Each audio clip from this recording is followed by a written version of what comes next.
나누겠습니다. 오늘 이제 우리가 7장을 마무리하게 되는데요. 우리가 지난 시간에 이 14절까지 같이 나눴죠. 우리가 이제 특별히 지난 시간에 로마서 7장 말씀을 통해서 이 율법의 역할에 대해서 같이 나눴어요. 율법을 이해하는 게 중요하다고 했죠. 율법은 하나님께서 하나님 나라 백성에게 주신 법이에요. 그래서 이제 어떤 한 나라를 이해하려면 그 나라의 법을 아는 방법이 있잖아요. 그 나라의 법을 통해서 이 나라가 어떤 곳인지를 우리가 이제 이해할 수 있죠. 그래서 우리는 율법을 통해서 하나님께서 구상하시고 하나님께서 세우고자 하시는 그 하나님 나라가 어떤 곳인지 알 수가 있어요.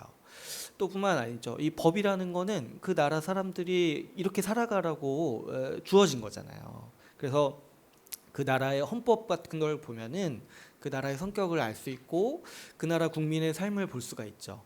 마찬가지로 하나님께서 율법을 이 하나님 나라의 법으로 주셨다 했을 때 그때 이제 하나님의 뜻은 무엇이냐면 하나님께서 그분의 백성이 신자들이 어떻게 살기를 원하시는지가 그 율법에 담겨 있다라는 거예요. 그래서 그 율법을 보면 우리가 우리 삶을 향한 우리가 어떻게 살기를 원하시는지 하나님의 분명한 뜻이 이 율법 가운데 담겨 있다라고 우리가 볼 수가 있습니다. 그래서 이 로마서 7장 12절에서는 율법이 거룩하고 의롭고 선하다라고 말하는 거죠. 그런데 이제 우리가 좀 더 깊게 생각해야 될 지점은 뭐냐면 이 율법이 거룩하고 선하고 그 자체로 참 좋은 것이고 그 자체로 하나님의 뜻이고 그 자체로 하나님의 말씀인데 왜 로마서에서는 그리고 특별히 7장에서는 이 율법이 죄라고 말하는가라는 문제라고 했어요. 그랬을 때 우리는 좀 이 사람에 대해서 좀 이해를 해야 된다고 했죠. 우리가 이제 로마서 7장을 특별히 보면서 사람이 어떤 존재인가, 사람이 어떤 존재라고 성경이 가르치는가를 유의 깊게 봐야 돼요. 그런데 이제 사람이 어느 정도로 이 죄에 매몰돼 있고 죄에 빠져 있냐니까 이런 거예요. 율법이 주어졌는데 그러면 이제 율법에 의해서 무엇이 선이고 무엇이 악인지 알게 됐잖아요. 그럼 우리가 상식적으로 생각했을 때 뭐가 선인 줄 알고 뭐가 악인 줄 아니까 이제부터 선한 행동을 하면서 살아가야겠구나 이런 생각을 한다고 우리는 생각을 하죠. 그래서 우리 아이들도 열심히 가르치고 열심히 교육하고 이런 걸 하잖아요. 그런데 이제 성경에서 사람에 대해서 뭐라고 얘기하냐니까 사람은 그런 존재가 아니라는 거예요. 법을 보고 율법이 주어지고 무엇이 선인지 무엇이 악인지 알게 되면 사람은 어떻게 행한다고 했어요? 오히려 더 악한 행동을 한다고 했죠. 사람이 짓는 죄가 얼마나 깊냐니까 사람은 뭐가 선인지 몰라서 안 하는 게 때로는 아니라는 거예요. 오히려 어떻게 하냐니까 뭐가 악인지를 알고 오히려 그것을 더 맹렬히 추구하고 오히려 그것을 더 집요하게 따라가는 존재가 사람이라는 거죠. 그래서 사람의 죄가 가만 보니까 뭐가 있냐니까 이 하지 말라는 거를 더 하고 싶어 한다는 거야. 때로는 그 행위 자체를 즐기지 않아요. 근데 그 행위를 즐기는 요소가 뭐냐니까 내가 법을 어긴다는 것 자체로 쾌락을 느낀다는 거죠. 그래서 이 율법이요, 그 자체로는 거룩하고 선한데 그 율법으로 말미암아 어떻게 됐냐니까 사람의 죄가 더 심해졌다는 거죠. 그래서 사람은 그 율법을 보고 그 법을 보고 그 마음의 양심을 보고 오히려 더 악을 행하고 오히려 그 법을 더 이용해서 죄를 즐기는 일에 사용한다는 것이죠. 그래서 이 율법이 있음으로 인해서 사람은 죄를 더 짓고 그래서 죄가 더 많아졌다라고 우리가 얘기를 한다고 했어요. 그래서 이제 사도 바울은 이 율법 때문에 죄가 더 창궐했다. 그래서 율법이 이 죄의 법이다 이렇게 부른다는 거죠.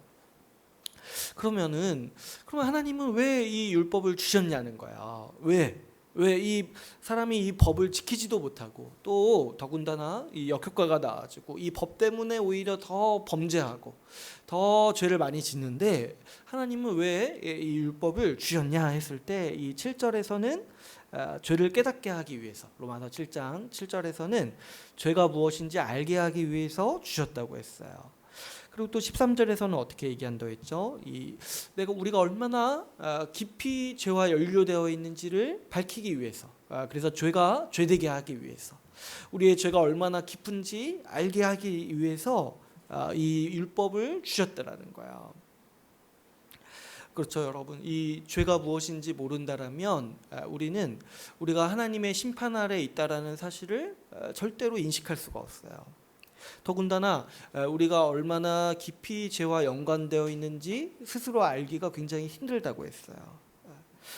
이거를 잘 이해해야 돼요. 이 죄가 뭔지를 알아야지 내가 얼마나 심각한 죄인인지도 알 수가 있어요. 근데 이런 거 섣불리 이해하면은 사실은 이 교회에서 이해할 수 없는 이 개념들이 굉장히 많은 거죠. 여러분은 언제 자신이 죄인이라는 거 인식했습니까? 사실은 이거를 얘기하지 않으면은 이 복음의 복자도 꺼낼 수가 없죠. 왜 그랬어요? 왜 그래요? 복음이 죄인을 구원하려는 소식이에요. 아주 기본적인 골자가 뭐냐니까 내가 죽어야 되는데 예수 그리스도께서 대신 죽으셨다는 거예요. 근데 이거를 얘기하려면 먼저는 뭘 이해시켜야 돼요? 내가 죽어 마땅한 자라는 걸 얘기해야 되잖아요. 근데 이제 이거를 어떻게 설명하냐 했을 때, 제가 어렸을 때 이제 이 유초등부 이런 거 했었죠. 이런 거 했었을 때 유초등부 아니다. 전 초등부. 초등학교 때부터 다녀가지고 초등부 이때 이제 교회를 가면은 공과 공부를 하잖아요. 그때 이제 우리 선생님이 어떻게 얘기를 해주셨냐니까, 우리가 죄인이다 이 얘기를 할 때 우리가 죄를 짓지 않냐는 거예요. 그래서 뭐 하루에 거짓말 한 번 정도 하지 않냐는 거예요. 근데 이제 제가 그때 어린 마음에 그렇지 하지, 부모님께도 하고 또 뭐 동생에게도 하고 뭐 어쩌다 한 번씩 하잖아요. 근데 이제 선생님이 어떻게 얘기했냐니까, 하루에 거짓말 한 번 하는데 1년이면 몇 번이냐는 거예요. 365번이잖아요. 얼마나 심각한 죄라는 거예요. 그래서 제가 그때 이제 이해를 했어요. 난 죄인이구나. 그래서 내가 죄인이구나. 일단 거짓말 많이 하고 뭐 조금 한다고 해도 쌓아놓고 보면 많잖아요. 그래서 이제 제가 그때 죄인이라는 거를 생각하며 살았는데, 좀 이렇게 나중에 크고 나서 생각을 해보니까 이게 좀 말이 안 되는 거야. 그렇죠? 제가 거짓말 하니까 죄인인 거는 인정하겠어요. 근데 내가 그러면은 죽어야 할 죄인인가? 그거 했다고 하나님 앞에 심판받아야 하는 죄인인가? 여기에 대해서 좀 의문이 생기는 거예요. 그렇죠, 여러분. 우리가 거짓말을 아무리 많이 해도 우리 기본적인 상식성에서 그게 죽어야 되는 죄라고 여기지 않잖아요. 그게 정말 십자가에서 매달릴 정도로, 십자가에서 심판받아야 할 정도로 죽어야 할 죄라는 것을 인식할 수가 없잖아요. 그래서 내가 죄인인 건 인정하겠는데 그 정도 심각한 죄인은 아니다라는 생각이 그 이후에도 계속 있었던 거죠. 그런데 율법이 죄에 대해서 가르쳐주는 방식이 이런 방식이 아니라는 거예요. 율법은 죄에 대해서 얘기할 때 뭐라고 우리에게 가르칩니까? 이 7절에서 얘기하는 바가 뭐라고 했죠? 이 탐심이 죄라고 말하지 아니하였더라면 우리가 어떻게 탐심이 죄라는 것을 알겠느냐? 이렇게 사도 바울이 우리에게 가르치죠. 율법은요, 탐심이 죄라고 말해요. 이 10계명의 10번째 계명이 남의 것을 탐하지 말라는 거잖아요. 그러니까 탐심부터가 죄라는 거야. 남의 것을 훔친 게 죄가 아니라, 그것도 죄지만 근본적으로 죄가 뭐냐면 남의 것을 탐하는 거, 남의 것을 부러워하는 거, 그 마음이 죄라는 거야. 그래서 율법이 우리에게 죄를 가르쳐주는 방식이 뭐냐면 네 마음에 일어나는 것들을 보라는 거예요. 네 마음이 생각하고 네 마음이 계획하는 네 마음의 그 충동들을 보라는 거예요. 그 마음의 속에 가지고 있는 그것이 너가 죄라는 증거라는 거야. 그래서 예수님께서 이 땅에 오셔서 율법에 대해서 가르치셨을 때 어떻게 가르치셨어요? 율법에 살인하지 말라는 계명이 있는데 이 계명은 단순히 살인하지 말라는 것이 아니라 남을 미워하지 말라는 거예요. 그래서 남을 미워하는 것도 예수님이 뭐라고 말씀하셨어요? 이미 살인한 자다. 율법은 이 마음까지 우리를 보고 있고 이 마음을 규정하는 법이다. 하나님의 거룩한 법이라는 것을 우리에게 가르쳐 주시는 거죠. 나라는 사람은 남들 눈에 괜찮아 보일 수 있어요. 그리고 또 때로는 좋은 사람으로 평가받을 수 있어요. 그런데 하나님의 법과 그분의 말씀 앞에 서게 되면 상황이 바뀝니다. 왜 그러냐니까 하나님의 말씀은 우리의 중심을 봐요. 그분의 법은 우리의 속마음을 비춰줘요. 그래서 우리가 하나님 앞에 설 때, 하나님 말씀 앞에 설 때 이 내 중심이 드러나고 내 속마음이 드러나는 순간인 거예요. 그래서 제가 지난 시간에 얘기했죠. 이 세상에 가장 큰 공포 중에 하나가 뭐냐면 하나님의 말씀을 읽는 거예요. 하나님의 말씀을 대할 때 내 본마음, 내 속마음, 나도 나를 속였던 내 본 모습이 드러나게 되는 거. 이거야말로 사람이 겪을 수 있는 가장 큰 공포라고 했어요. 여러분 성경을 한번 보십시오. 하나님을 대면하는 사람마다 다 자기가 죽을 것에 대해서 염려해요. 내가 하나님의 음성을 듣고 싶다고 말하시는 분들이 요즘에도 있죠. 그런데요, 착각하지 마세요. 성경에 이스라엘 백성이 하나님이 직접 말씀하셨을 때 이스라엘 백성이 뭐라고 하셨는지 아세요? 죽을 것 같다고 얘기했어요. 죽을 것 같다고. 하나님이 직접 말씀하시니까 우리가 죽을 것 같다. 제발 직접 말씀하지 마시고 제발 모세한테 말씀하시고 우리가 모세가 하는 말을 듣게 해주십시오. 이렇게 간청했어요. 그만큼 하나님 말씀 앞에 인간이 서지 못해요. 죄인인 인간이 하나님 말씀 앞에 선다는 것 자체가 죽음을 대면하는 공포고 내 본 모습이 드러나는 그 공포를 견디지 못하는 게 우리 인간의 심정인 거죠. 우리가 율법, 이 하나님 말씀 앞에 설 때 우리는 우리의 본 모습을 보고 우리의 심각한 우리의 이 죄된 마음의 상태를 보게 되는 거죠. 우리의 마음이 얼마나 썩어 있는지를 보게 되는 거예요. 우리의 마음이 얼마나 정말 이 죄를 생산해내는 공장입니까? 죄를 뿜어내는 우물이라 할 수 있겠습니까? 우리의 마음이 얼마나 썩었는지 우리는 끊임없이 우상을 만들죠. 그래서 끊임없이 우리 마음에 숭배할 것들을 만들어내요. 이거를 이제 막으면 또 딴 걸 하고 딴 걸 만들어내고 이거를 또 끊으면 딴 걸 또 만들어서 하나님보다 더 사랑하고 하나님보다 더 예배하는 게 우리 인간의 모습이죠. 끊임없이 남을 미워하고 끊임없이 하나님을 저주하고 우리 속마음에서 매일같이 일어나는 일이 뭐냐니까 남을 미워하고 정죄하고 하나님을 향해 불평하고 하나님을 향해 저주하고 하나님이 싫다 얘기하는 거. 이런 것들이 우리 죄인의 마음 가운데 끊임없이 일어나는 것들인 거죠. 그래서 이 하나님의 말씀 앞에서 이 자신의 가망 없는 모습을 본 사람만이 어떻게 한다고 했어요. 내가 진짜 비참하다라는 걸 깨닫고 예수 그리스도 앞에 가서 살려달라고 간청한다고 했어요. 이게 우리가 신앙을 시작하는 방식, 믿음을 시작하는 방식이라고 했어요. 이 일을 위해서 율법과 하나님의 말씀이 있는 거예요. 율법은 고소장과 같다고 했죠. 여러분 우리가 저도 뭐 아직 고소장을 제가 본 적은 없지만 고소장을 보면 어떻게 반응하겠어요? 우리 율법이 우리를 향해 고소장을 보내는 거야.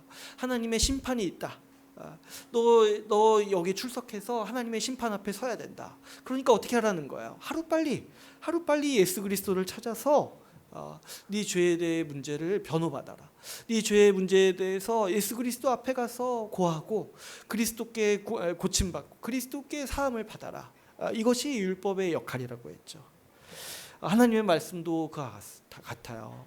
하나님의 말씀은 마치 건강검진과 같은 거예요. 건강검진을 받고 아주 죄라는 치명적인 병에 걸렸다라는 사실을 밝혀내 주는 거예요. 그래서 어떻게 하라는 거예요? 하루빨리 의사를 찾아가라. 지금 죽게 되었으니까. 지금 너 자신은 일상생활하고 있고 아무것도 아닌 것 같지만 지금 죄라는 병에 걸려서 죽게 되었고 망하게 생겼으니까 하루빨리 예수 그리스도라는 의사를 찾아가서 고침을 받아라 라고 율법과 이 하나님의 말씀이 우리에게 매일같이 호소하고 있는 것이죠.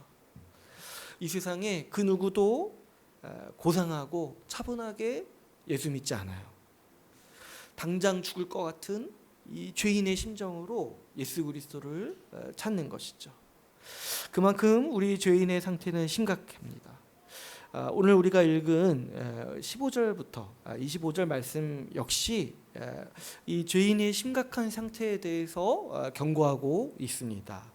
오늘 우리가 이 15절부터 25절 말씀을 통해서 또 성경이 이 사람이 어느 정도의 죄인인가, 사람의 상태가 어떠한지에 대해서 성경이 어떻게 가르치고 있는지 우리가 살펴보고자 합니다. 이 15절에서 25절을 우리가 같이 읽었는데요. 우리 읽다 보면은 여기서 갑자기 등장하는 사람이 있어요. 갑자기 내가 이렇게 말하면서 내가 어떤지에 대해서 계속 얘기를 하죠. 15절부터 25절에서. 그래서 이제 이 15절에서 25절, 특별히 이제 로마서 7장이 좀 논란이 많이 되는 부분이에요. 이게 뭐냐면 여기서 등장하는 나라는 사람이 신자인가 불신자인가, 이거 가지고 이제 수많은 사람들이 논쟁을 벌이고, 수많은 사람들이 이것 때문에 또 상처받고 갈라지고 싸우기도 했어요. 그래서 이제 제가 옛날에 어떤 주석을 보니까 로마서 7장이 성경의 가장 치열한 전쟁터라는 거예요. 너무 논란이 많이 되니까.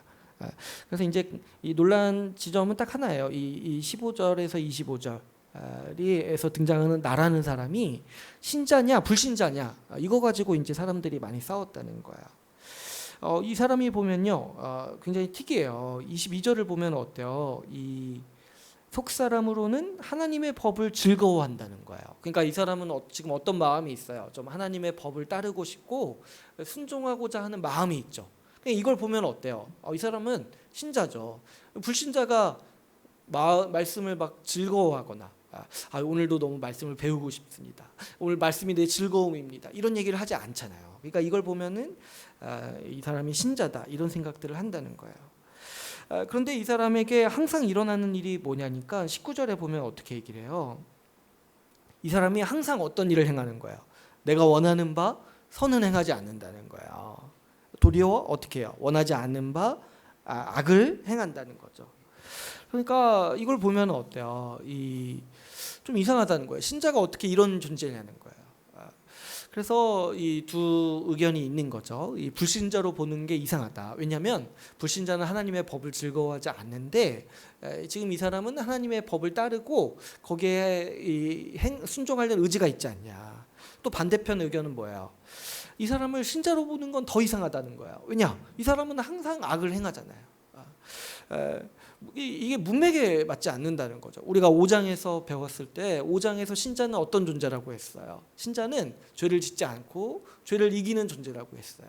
근데 여기 와서 7장에 와서 내가 신자가 항상 선을 행하고자 하는 마음이 있지만 악을 행한다, 이런 걸 어떻게 받아들일 수 있겠냐는 거예요. 그래서 우리가 이제 생각하는 거는, 지금 여기서 지금 바울이 말하려는 게 이 사람이 신자다 불신자다, 여기 있는 게 아니라는 거예요. 지금 이 7장은 사람이 율법 앞에서, 하나님 앞에서 어떤 존재인가, 어떤 상태에 있는가를 이야기하려는 게 이 본문의 주제라는 거죠. 그래서 앞선 본문의 14절까지는 말씀 앞에서 사람이 누구나 심각한 죄인으로 드러난다라고 얘기하고 있어요. 근데 이제 15절에서 25절까지 사도 바울은 어떤 걸 얘기하고 싶은 거냐니까, 사람이 자기가 선을 행하고 싶어도 스스로의 능력으로는 선을 행할 수 없는 존재라는 거예요. 그래서 우리가 이제 이 사람의 상태에 대해서 보니까 어떻게 얘기해요? 15절에 보면 어떻게 얘기하죠? 15절을 우리가 같이 한번 읽어볼까요? 15절을 같이 한번 읽어보겠습니다. 시작.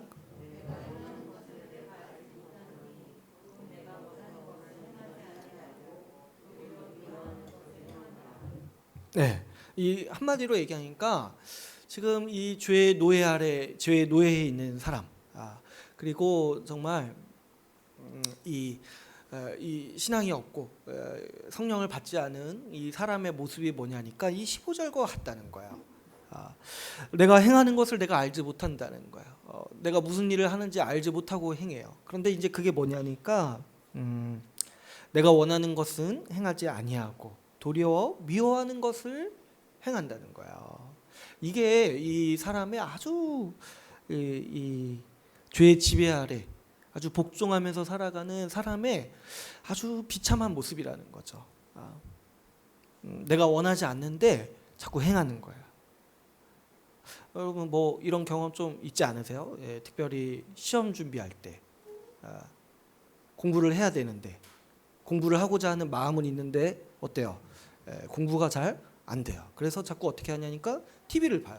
근데 내 마음을 보면은 뭐예요? 그럼 나를 증오해요.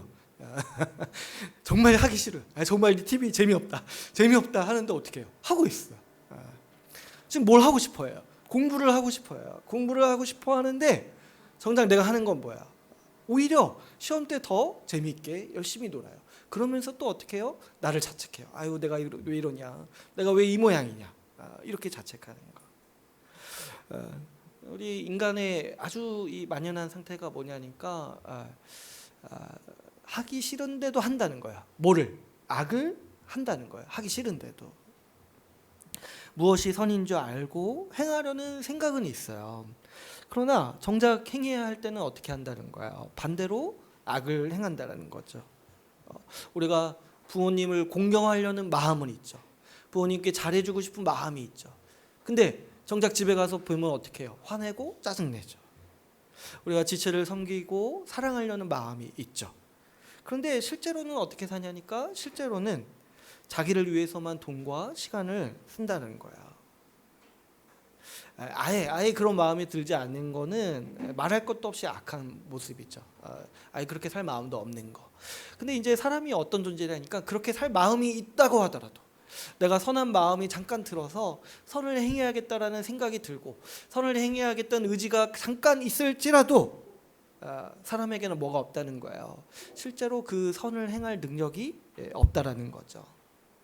그래서 이 사도 바울은 이러한 사람의 상태를 가리켜서 반복적으로 얘기하고 있는 거예요. 18절에 보면은 어떻게 얘기합니까?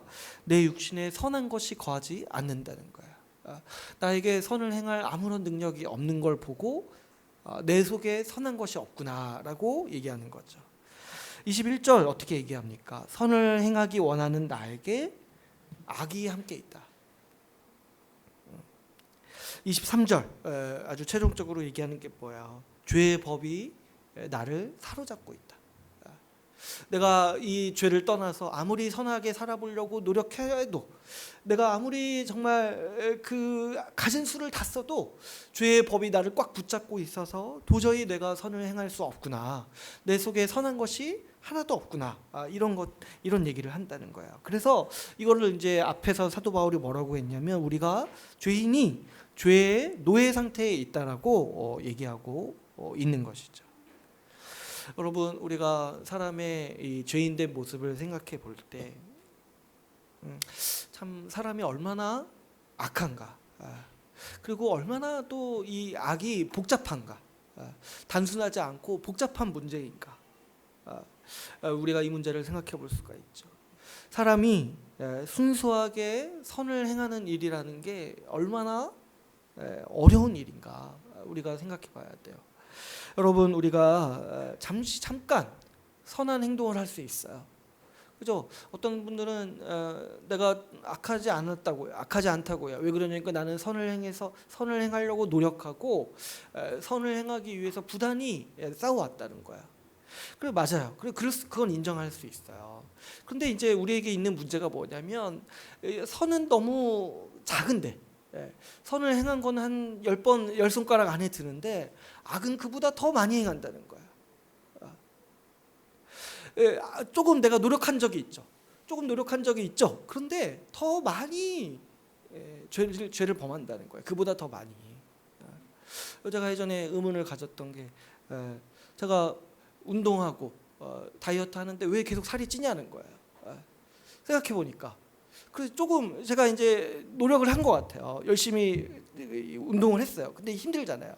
몸이 힘든데 그 노력을 한 게 내가 많이 다가오죠. 근데 이제 나중에 객관적으로 보면 뭐예요? 내가 노력한 것보다 뭐예요? 이전보다 더 많이 먹었어요. 그러니까 살이 찌는 거예요. 마찬가지예요. 선을 뭐 한두 번 했죠. 근데 어떤 사람이 어떻다는 거야? 그보다 더 많은 악을 수없이 저지르고 있다는 거죠. 또 여러분 우리의 선이요 얼마나 교묘하게 또 악으로 기우는지요. 우리가 얼마나 선에 있어서 순수하지 못한지. 우리는 항상 이 뭔가 내가 선행을 할 때 대가를 바라는 습성이 있어요. 그래서 내가 뭔가를 선행을 베풀면 거기에 대해서 돌아올 것을 생각을 하죠. 그리고 때로는 어떻게 해요? 내가 돌아올 것을 염두에 두고 선을 행하죠. 마치 내가 호의를 베풀었는데 상대방이 거기에 보응하지 않으면 어떻게 해요? 굉장히 마음이 상해 있어요. 그러니까 우리의 선한 행동도 따지고 보면은 그 안에 얼마나 많은 악이 도사리고 있냐는 거예요. 사람이 이 선을 행하는 일에 있어서 얼마나 약하고 또 악한지 우리가 생각해 볼 수 있는 지점이 이 성경에서 말하는 이 자기의의 문제를 한번 생각해 봐야 돼요. 자기의는 뭐였어요? 자기의는 자기만의 기준으로 자기를 스스로 의롭다고 하면서 다른 사람을 판단하는 태도죠. 그래서 자기는 의로운 거예요. 왜냐하면 자기만의 기준에 의해서 자기는 의롭다고 선언하고 또 그 자기만의 기준으로 그 미달하는 사람들을 판단하고 정죄하는 태도가 이 자기의의 태도죠. 그런데 누가 이 자기의를 갖냐니까 대충 사는 사람은 자기의를 갖지 않아요. 왜냐하면 자기 자신을 내세울 만한 기준이 없기 때문에. 근데 누가 자기의를 갖냐니까 열심히 사는 사람, 어느 정도 선한 일, 어느 정도 칭찬받을 만한 일을 하는 사람들이 자기의를 갖는 거야. 그러니까 어느 정도 열심히 살았어요. 그래서 어느 정도 칭찬받을 만한 일을 해서 사람들도 나를 인정해요. 근데 이거를 내 자기의로 삼고 어떻게 하냐니까 나만큼 살지 못하는 사람들을 비난하고 또 책망하는 거죠. 내가 좀 좋은 일, 선한 일을 좀 했다고 해서 그걸 자기의 공로와 선행으로 자기의 의로 삼고 다른 사람 앞에 나를 내세울 뿐만 아니라 다른 사람을 깎아내리는 일에 내 선행과 공로, 내 평판을 사용한다라는 거죠. 그래서 이 교회 안에서 항상 이 싹트기 좋은 게 이 자기의의 이 습관이에요. 교회 안에서 얼마나 이 자기의가 싹트기 좋습니까? 교회 안에서 우리가 성경을 많이 읽고 기도 많이 하면 칭찬받잖아요. 근데 사람이 얼마나 간사하냐니까 이거를 자기의로 삼는 거야. 성경을 많이 알고 기도를 많이 할수록 사실 겸손해지고 자기가 아무것도 아니라는 걸 알아야 되는데 사실 그렇지 않아요? 이 기도라는 게 그렇지 않아요? 내가 아무것도 아니고 내가 아무것도 할 수 없으니까 주님 도와주세요. 이게 기도잖아요. 근데 제가 보니까 어떤 사람은 기도 하루에 5시간 한다고 자랑해요. 근데 그 자랑할 게 아니잖아요. 내가 그만큼 아무것도 아니라는 거잖아요. 근데 이상하게 사람은 그 선한 행위도 바꿔버려서 내 의로 삼아서 나를 내세우고 나를 칭찬받게 만들고 내 명예를 높이고 또 그거를 자기 의로 삼아서 다른 사람을 무시하고 다른 사람을 판단하는 척도로 삼는다라는 거죠. 뿐만 아니라 이 자기의의 모습은 교회만 있는 게 아니에요. 사실상 이 인간의 본성이기 때문에 일반 사회에서도 우리가 쉽게 볼 수가 있는 거죠. 여러분, 우리 사회에 이 논쟁과 갈등이 만연한 이유가 뭐겠습니까? 이 수많은 자기의가 있기 때문이에요. 저마다 자기만의 기준으로 사람들을 욕하고 비난해요. 제가 보니까 요즘에는 채식하시는 분들이 육식하는 사람들을 향해서 야만인 같다고 비난해요. 그 자기들만의 의잖아요. 자기들은 고기를 안 먹는다. 그래서 제가 영상 보니까 이 패스트푸드점 가가지고 고기 먹지 말라고 피켓 시위를 하더라고요. 그 얼마나 이 자기의에 쩌들어 있는 사람의 모습입니까? 자기들이 그냥 할 줄 아는 게 하나가 뭐냐니까 고기 안 먹는 거예요. 근데 그걸 또 자기 의로 삼아서 자랑하고 다른 사람을 비난하는 거예요. 그러니까 이런 의견들이 만연한 거예요. 하나님의 의가 아니라 각자 자기만의 기준으로 자기만의 의로 다른 사람을 보고 판단하니까 비난하고 싸우고 논쟁할 거리밖에 남지 않는다라는 거죠. 오늘 말씀처럼 사람은 선을 행하려는 의지는 어느 정도 있을 수 있습니다. 그런데 어느새부턴가 뭐냐니까 어느새 죄가 나를 사로잡아서 선행마저도 악한 일에 사용하도록 이끌림 받는 것이 사람의 본성이고 죄의 노예 상태에 있는 사람의 모습이라는 거예요. 이 자기의의 문제와 항상 같이 가는 게 또 하나가 있는 게 뭐냐면 위선의 문제예요. 위선은 뭡니까? 내가 악한데 실제로는 악한데 선한 것처럼 포장하는 거잖아요. 누구나 이 사람은 자기가 옳다고 주장하면서 살아가요. 자신을 괜찮은 사람, 이 선한 사람으로 포장하는 일에 능숙하죠. 그런데 실제로는 악의 방향으로 기울어져 있다라는 거야. 그렇게 사람은 이 근본적으로 이 위선의 문제를 가지고 있는 거죠. 여러분, 우리는요 잘 생각하셔야 돼요. 누가 위선적인 모습이 드러나면은 어떻게 생각해요? 역겹다고 생각하죠. 저기 선한 평판을 가지고 있는 사람의 죄가 하나 드러났을 때 사람들이 다 어떻게 해요? 다 진노하고 어떻게 사람이 저러냐, 역겹다 이렇게 얘기를 하죠. 근데요, 이 위선의 문제가 결코 간단한 문제가 아니에요.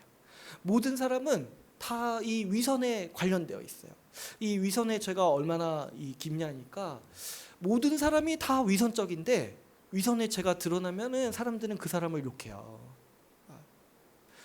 그러니까 여러분, 이 죄의 아주 그 본질적이고 죄의 아주 이 직접적인 모습이 바로 이 위선이에요, 위선. 우리가 앞에서 이제 로마서 1장을 통해서 죄의 모습에 대해서 나눴잖아요. 근데 그 죄의 아주 아주 그 정말 죄악된 모습이 뭐냐니까 죄가 옳다고 얘기하는 거라고 했어요. 죄가 옳다고 얘기하는 거. 죄를 짓고도 그 죄가 옳다고 얘기하는 거. 그러니까 기본적으로 죄는 위선을 아주 가지고 있는 거예요. 내가 옳다고 생각해요. 나는 옳은 사람으로 비춰지기를 원해요. 그러면서도 어떻게 해요? 그 죄를 반복해서 짓는 거죠. 그래서 여러분, 우리가 딱 생각해야 되는 게 뭐냐면 사람은 근본적으로 위선이 있어요. 그 다른 사람의 위선을 비난하는 그 사람이요 위선을 하고 있는 거예요. 그 사람은 깨끗하냐는 거예요. 다른 사람을 비난하는 너는, 다른 사람의 위선을 비난하는 너는 깨끗하냐는 거예요. 우리 말씀에 비춰보면 그렇지 않다는 거죠. 사람은요 하나님 앞에 항상 위선적이에요. 선을 행하려는 노력은 할 수 있습니다. 그리고 선한 행동 몇 가지는 할 수 있죠. 그러나 마음속에는 항상 죄를 계획하고 죄를 뿜어내고 있어요. 하나님을 사랑하고 하나님을 예배한다고 말할 수 있죠. 그러나 마음속에서는 하나님 지루합니다. 하나님 말씀 너무 재미없어요. 딴 게 더 좋아요. 이런 마음들을 끊임없이 뿜어내고 있죠. 우리는 하나님 앞에서 항상 위선적이에요. 우리가 오늘 본문 말씀을 유심히 볼 때 이런 사람, 항상 자기 의를 계획하고 항상 위선에 빠져 있는 이런 사람이요, 사람이 어떤 노력으로 변할 수 있는 상태가 아니라는 거야. 물론 우리가 노력하면 어떤 기능을 가질 수 있는 사람이 될 수는 있어요. 우리가 노력하면 운동을 잘하거나, 노력하면 공부를 잘하거나, 노력하면 악기를 잘 다루거나, 또 때로는 노력하면 우리 성격도 좀 바꿀 수가 있겠죠.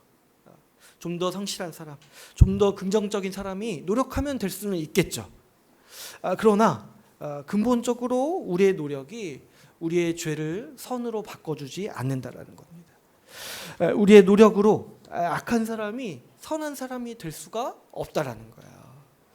이 세상에 그런 노력의 종교는 많이 있어요. 예를 들어서 불교가 가장 여기에 부합한 종교죠. 불교는 사람이 참선하면, 사람이 도를 닦으면, 사람이 열반에 들기 위해서 열심히 노력하면은 그 경지에 이를 수 있다라고 보는 거예요.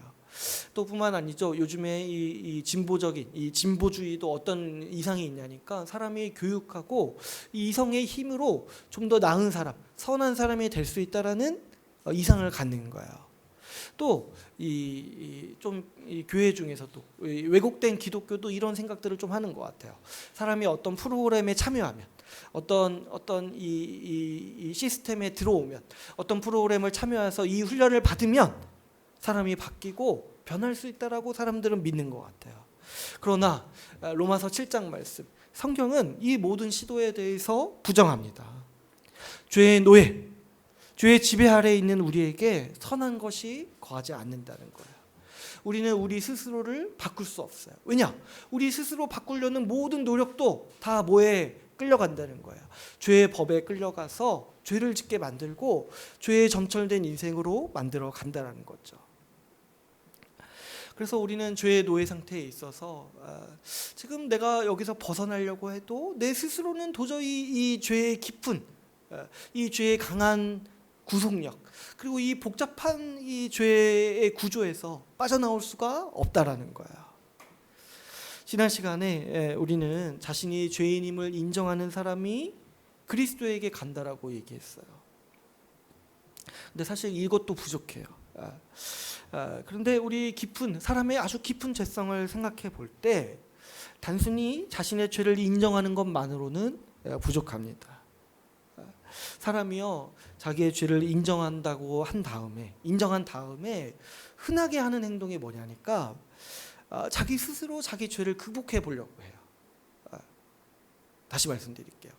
어떤 사람이 자기가 죄인인 걸 인정했어요.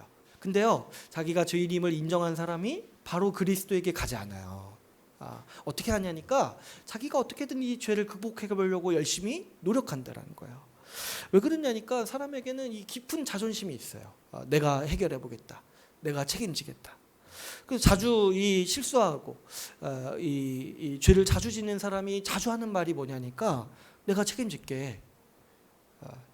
벌써 이 말을 하면은 벌써부터 안 믿겨요. 내가 책임질게. 딱 우리 마음속에 어떤 생각이 들어요. 책임 안 지겠구나. 내가 책임질게. 내가 잘못했으니까 내가 해결할게. 이 사람이요, 마지막 하나 남은 게 자존심이에요. 보니까 다 드러나고 다 정말 끝까지 간 사람에게 마지막 남은 거 하나가 뭐냐니까 자존심이에요. 그래서 이 죄에 아주 점철된 사람이 자꾸 하는 말이 내가 내 죄에 대해서 책임질게. 그러나 사실요, 근본적으로 생각해 보면 이 사람이요, 죄를 책임질 수 있는가? 책임질 수 있는 죄가 세상에 있을까요, 여러분? 이 세상에서 회복할 수 있는 죄가 세상에 있을까요?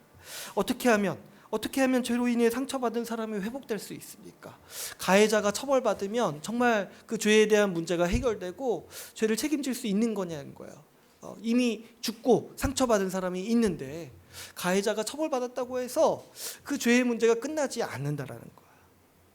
여전히 근본적으로 죄에 대한 책임이 남아있다는 거죠. 그래서 제가 보니까 예전에 어떤 다큐멘터리 보니까 신앙이 없는 사람들도 이런 걸 인식한다는 거야. 가해자가 처벌받고 심지어 가해자가 사형을 당해도 그 죄로 인한 상처가 해결이 안 된다는 거야. 그래서 이제 제가 본 다큐멘터리에서 어떤 게 있냐니까 용서를 권하는 거예요. 용서. 이 피해자한테 용서. 그래서 이제 용서하려고 이 가해자를 찾아가는 이 프로그램들이 있더라고요. 그러니까 어쨌든 이 죄가요, 사람이 책임질 수가 없는 거예요. 그런데 또 더군다나 오늘 말씀에 보면 사람은 어떤 존재입니까?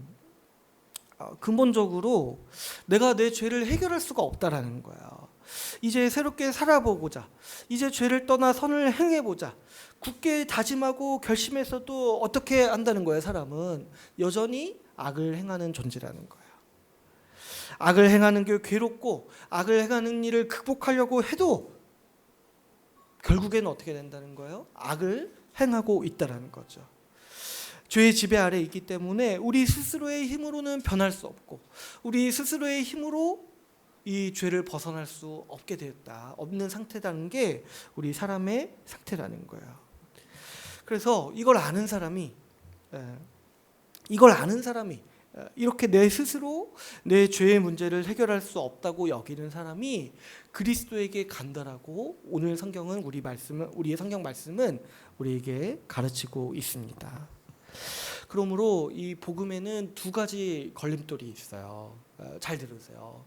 첫 번째로 뭐가 복음을 받아들이기 힘들게 하냐면 자기가 죄인인 걸 인정하는 게 힘들어요. 이것까지 가는 게 너무 힘들어요. 이 사람이.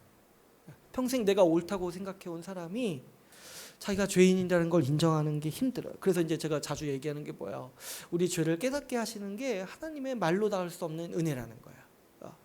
그렇지 않으면 내가 죄를 깨달을 수가 없는데 하나님이 우리를 조명하시고 비추셔서 우리의 죄를 깨닫게 하신다라는 거죠. 그런데 이제 오늘 말씀을 통해서 볼 때 두 번째로 또 뭐가 장애물이 있냐면 죄인이요, 자신의 죄 문제를 해결하기 위해 아무것도 할 수 없다라는 사실, 거기에 대해서 철저하게 무력하다는 사실을 인정하는 게 힘들어요. 모든 죄인은 어떤 생각을 해요? 내가 죄인인 걸 인정한다고 하더라도 이 죄의 문제를 내가 해결하겠다. 내가 책임지겠다. 내가 어떻게든 극복해 보겠다. 이렇게 말하는 게 죄인의 모습이라는 거예요. 근데 오늘 말씀은 뭐라고 있게요? 그래도 안 된다는 거예요. 그 마음을 아예 포기하라는 거예요. 죄인이 죄인 스스로 자기의 문제를 해결할 수 없다. 이게 복음에 있어서 두 번째 장애물이에요. 사실 이걸 뛰어넘기가 쉽지 않아요. 모든 사람은 어떻게든 자기가 해보려고 해요. 어떻게든 끝까지 자기가 자기 죄의 문제를 덮으려고 하는 거예요. 그래서 이 아담이 죄 지은 다음에 처음에 했던 게 뭐예요? 무화과 나무로 자기 잎을, 자기 몸을 가렸잖아요. 마찬가지로 이 사람이 자기가 죄인인 걸 안 다음에도 끝까지 하려는 거, 죽을 때까지 하려는 게 뭐냐니까 무화과 나무 잎으로 자기를 가리려는 거예요. 왜 그래요? 자존심 때문에. 내가 책임지겠다는 그 자존심 때문에 끝까지 자기가 죄의 문제를 해결하려고 애쓰는 것이 사람의 마음인 거죠. 그래서 이 두 가지 장애물을 뛰어넘는 사람이 신자가 되는 거야. 이 두 가지 장애물. 어떤 사람이 그리스도에게 갑니까? 내가 심각한 죄인이라는 것을 알고, 그런데 내가 어느 정도 심각하냐니까 이 죄에서 벗어나기 위해 내가 할 수 있는 능력이 아무것도 없다라는 것을 뼈저리게 아는 사람이 그리스도에게 가서 엎드리고 그리스도에게 가서 제발 살려달라고 부르짖는다는 거죠. 24절을 보면은 사도 바울은 이렇게 말합니다. 우리 24절을 같이 한번 읽어볼까요? 24절 같이 한번 읽어보겠습니다. 시작.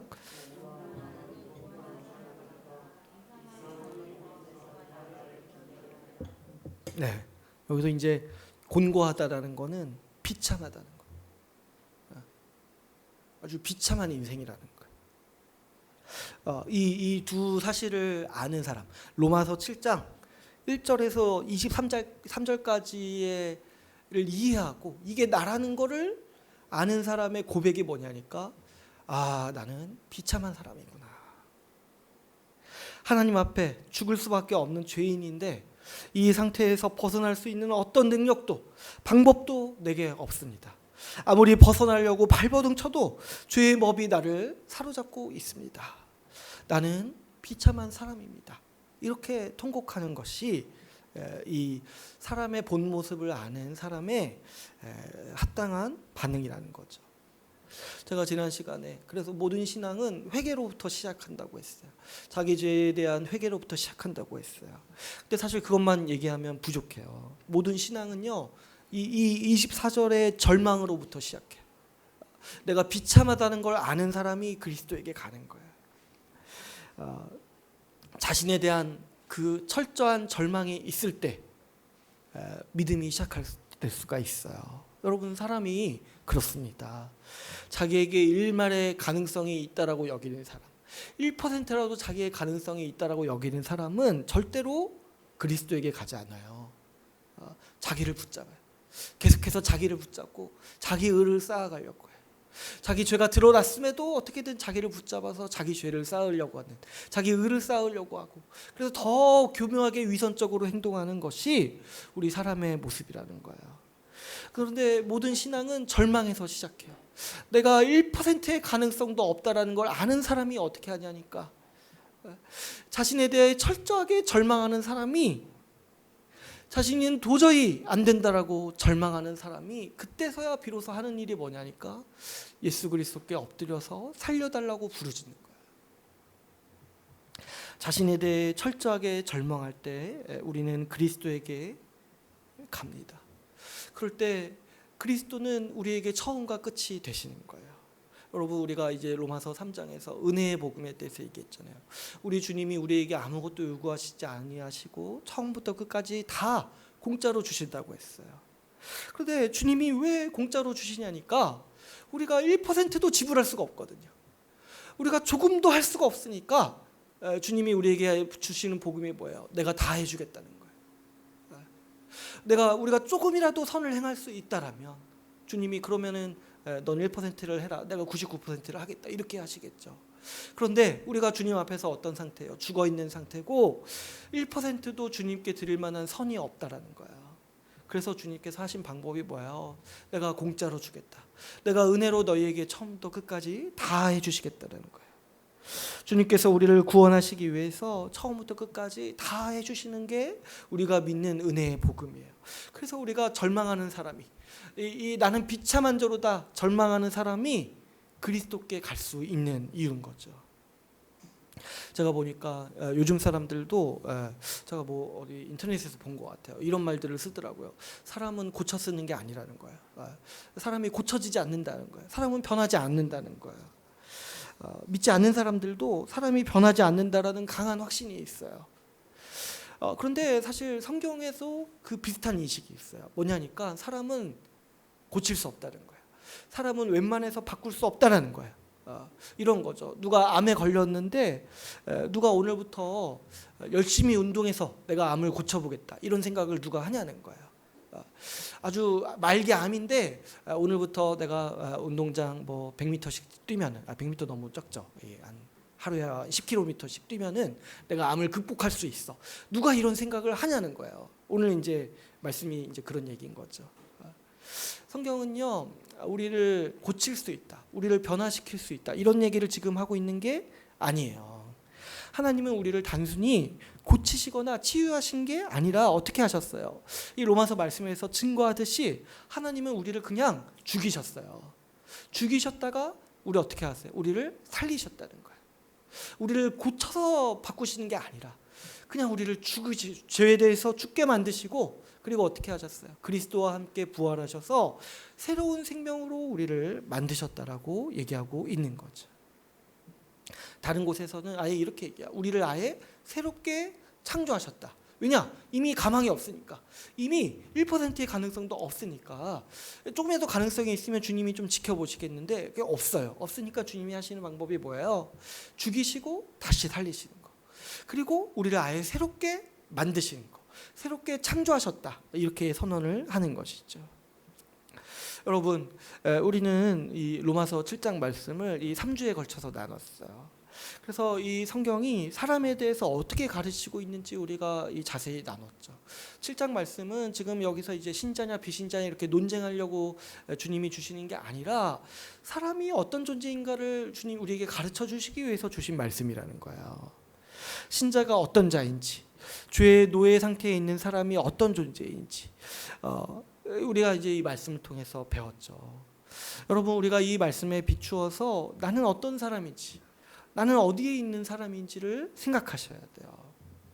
여러분, 지금 제가 죄 아래에 있는 사람, 자신이 죄인인 사람, 자신이 죄인인 걸 깨달았는데도 자기 스스로 어떻게 해보려고 하는 사람, 그리고 예수 그리스도를 믿고 새로운 성정을 받은 사람, 이렇게 이 사람의 이 분류에 대해서, 이 말씀이 얘기하는 사람의 분류에 대해서 계속 이제 말씀을 드렸어요. 여러분, 우리 자신은 이 중에 어디에 속해 있습니까? 어디에 지금 성경이 말하는 사람의 모습 중에 어디에 속해 있습니까? 혹시 여전히 죄인인지 아직도 모르고 있지 않은가? 심각한 죄인인지 모르고 그냥 인생을 살고 있지 않은가? 여러분 자신을 보셔야 돼요. 죄의 씨앗을 매일마다 심고 있는데 이 죄의 쓴 뿌리들, 죄의 쓴 이 열매들을 맛볼 준비들을 열심히 하고 살아가고 있는데 이 죄의 심각성을 모르고 여전히 나는 괜찮다 하면서 살아가고 있지 않은가? 자신을 보셔야 돼요. 아니면 내지는 은근히 선한 척하면서 은근히 이기적으로 이렇게 복잡한 인생을 살고 있지 않은가? 여전히 나는 좀 괜찮은 사람이야. 내가 가진 것만으로도 내 스스로만이라도 이 죄의 문제를 회피하고 살 수 있다고 여기면서 지금 내 스스로 나 자신을 안위하게 여기면서 위로하면서 살고 있지 않은지 여러분 말씀을 통해서 우리는 반드시 돌아봐야 돼요. 저도 보면은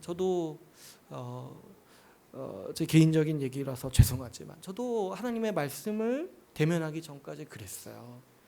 저는요, 제가 착한 사람인 줄 알았어요. 좀 그렇게 보이지 않아요? 좀 이렇게 첫인상이. 저는 제가 착한 사람인 줄 알았어요. 그래서 열심히 하나님을 섬기는 사람이라고 생각했어요. 그런데 하나님의 말씀 하나가 제 양심과 심령에 걸리니까 모든 것이 와르르 무너졌었어요. 제가 주기도문을 볼 때 주기도문 말씀 중에 하나가 이런 거였어요. 우리가 우리에게 잘못한 사람을 용서하여 준 것 같이 우리 죄를 용서하여 달라고 기도하는 이 말씀을 읽는데 어느 날 이게 딱 저한테 걸리는 거예요. 제 양심에. 그때 제가 어떤 게 걸렸냐니까 용서가 안 되는 사람이 있었던 거예요. 근데 이 말씀 하나가 딱 걸리고 곰곰이 생각해 보니까 그때 제 속마음이 다 보이더라고요. 제가 그동안 얼마나 용서하지 않았는지, 얼마나 용서하지 않으면서 신자인 것처럼 착각하면서 살았는지, 얼마나 다른 사람을 미워하는지, 얼마나 착한 척하면서 속으로는 화를 많이 가지고 있었는지, 얼마나 하나님을 예배하고 섬기는 척하면서 속으로는 지루해하고, 속으로는 하나님의 말씀을 지겨워하고, 또 이 용서하라는 이 명령 얼마나 만홀하게 여겼는지, 내가 얼마나 하나님을 싫어했는지 그때 가서야 보게 됐던 거야. 앞으로서는 하나님을 사랑한다고 고백하면서, 그리고 또 그렇게 찬양하면서 속으로는 얼마나 하나님의 명령을 경멸하고 그렇게 살았는지를 보게 됐던 거죠. 그래서 그때 제 자신을 보고 나니까 이렇게 악할 수가 없는 거예요. 내 속마음을 보고 나니까 와, 이렇게 하나님을 대적하면서 평생을 살아온 사람이 세상에 있을까 싶은 거예요. 그래서 제가 그때 저 자신을 어떻게 여겼냐니까 내가 사단의 자녀라고 여겼어요. 근데 그 다음에 제가 바로 회개한 게 아니에요. 제가 그 심각한 죄인인 거를 알고 회개한 게 아니에요. 오늘 제가 로마서 7장 말씀을 왜 그렇게 길게 하려고 하니까 이게 다 제 얘기인 거예요. 제 얘기. 바로 회개한 게 아니라 어떻게 했냐니까 제가 그때 마음 먹은 게 그냥 이대로 살다 죽겠다 생각했어요. 내가 사단의 자식이니까 나 죽어서 지옥 가겠다. 그렇게 제가 살았어요.